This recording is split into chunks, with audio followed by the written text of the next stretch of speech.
Today I want to talk about some realities of owning... Fuck, there's something in my boot. Where was I? The realities of owning a allotment and inheriting other people's crap. This area that I'm in now, a couple of videos ago I said I really need to get this area behind me cleared, and I wanted to get it before the nettles, before the grass, before all the weeds start taking over it again. So I've finally got my act together.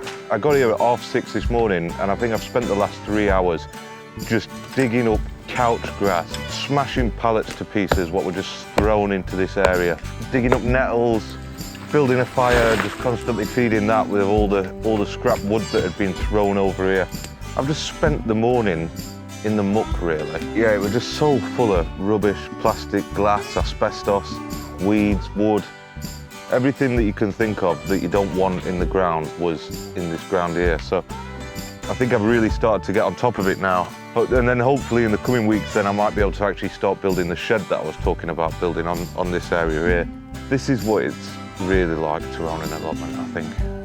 It's not all sunshine and roses, literally. It's hard work and weeds and rain.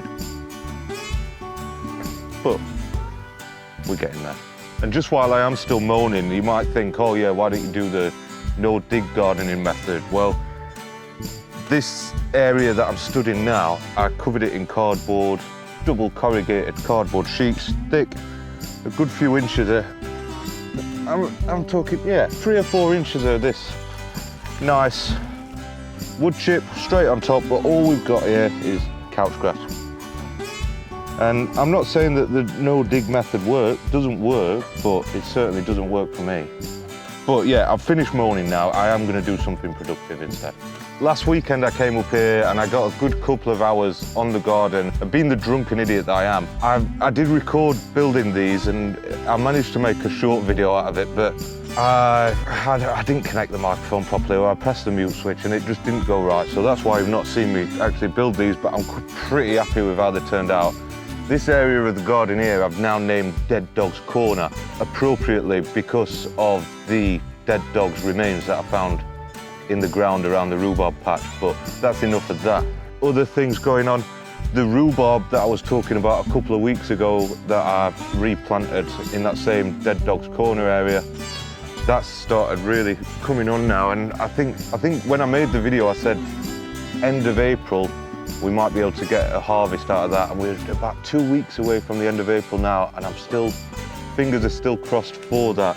This bed where I built the pea trellis last week is where I want to put a row of broad beans down the bottom end here. I've never grown the broad beans before, so it's the first time, and I've not gone mad with it. I think we've got 9 plants, and I figured one little row down here, and then we'll put some beetroot or some salad leaves in the rest of the bed before we eventually put the peas on the trellis.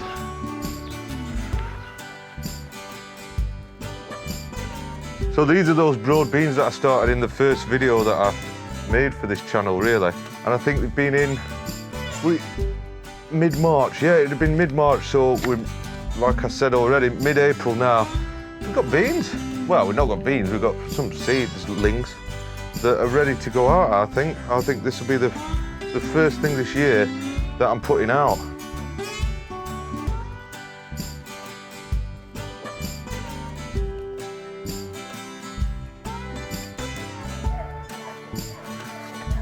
Before I start these beans, I do want to give this bed a little raking over just to get a nice tilth in the soil. And then in terms of just getting them in the ground, I'm just going to go about 20 centimetres off the edge of the bed, mark out a little line, and then I suppose we better dig a little hole for them to go into every, let's say, 10 centimetres. I don't even know the spacings on these, but this is about 1 metre wide, this bed. I've got 9 plants.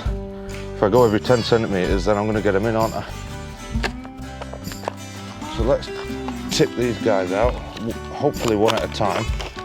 Frustratingly, the compost, what I've been banging on about how good it is, it has got a few weeds in it.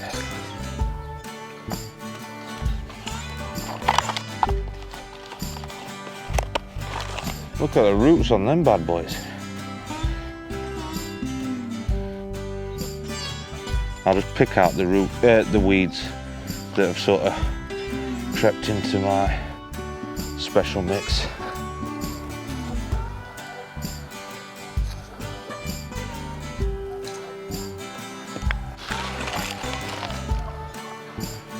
Look at that root growth on them.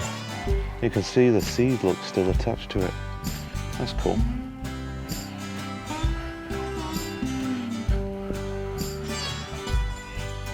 I mean, that's 1, 2, 3, 4, 5, 6, 7 out of 9.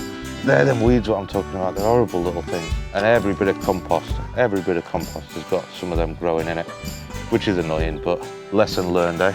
Just while we're on the subject of allotment realities, I thought I'd let you know that I got a bit giddy with my tomatoes and I brought them out a couple of weeks back. Lo and behold, we got a late frost. Dead. Same with these beans. I started these in here, but they got killed by a frost. I was just way too early with them, and that's how it goes, isn't it? And it's another lesson learned. Next year, I'm gonna wait a lot longer. I don't know when I did these, but I must have planted some beans at some point. I marked them as kale, but they're definitely not kale. So I must have planted some beans again. What else have we got? We have got some growth in here, which is good. I've got some lettuce and salad leaves that I've started. Lennon came down and started some red giant sunflower seeds. The yellow sunflower seeds, they're doing really good. Brassicas what I started, red cabbages, cauliflowers. What else have we got? Purple sprouting broccoli. They're doing absolutely terrible. I don't know what I've done wrong with those, but I'm going to start again with them next week. Romanesco cauliflower, on the other hand, they're doing great. As well, we've got some dahlias, candy tuft. Looks like we've got a few echinacea. I don't know how to say that. Butter peas are starting to sprout. I planted in a couple of weeks ago. I've planted some white ghost pumpkins as well. A couple of the tomatoes, what I said, I know I killed a load of them off. That was the same week I brought them in here as I was a drunken idiot 2 weeks ago. 2 weeks ago I didn't press record on the microphone, which I'm sort of glad that I didn't post a video saying, oh yeah, I brought these tomatoes outside right early and all that. And then they're dead like 2 days later. But I saved a few. We've got 1, 2, 3, 4, 5 tomato plants which are surviving. I wouldn't say they're thriving, but they're definitely surviving. And then next week I'm going to come back and I'm going to sow a load more seeds, ready for real spring this time, not too early. So thank you very much for joining us on the allotment again this week. I hope you've enjoyed the video, and if you did, make sure you like it, subscribe it, leave me a comment, tell me what I've done wrong, and I'll see you in the next video.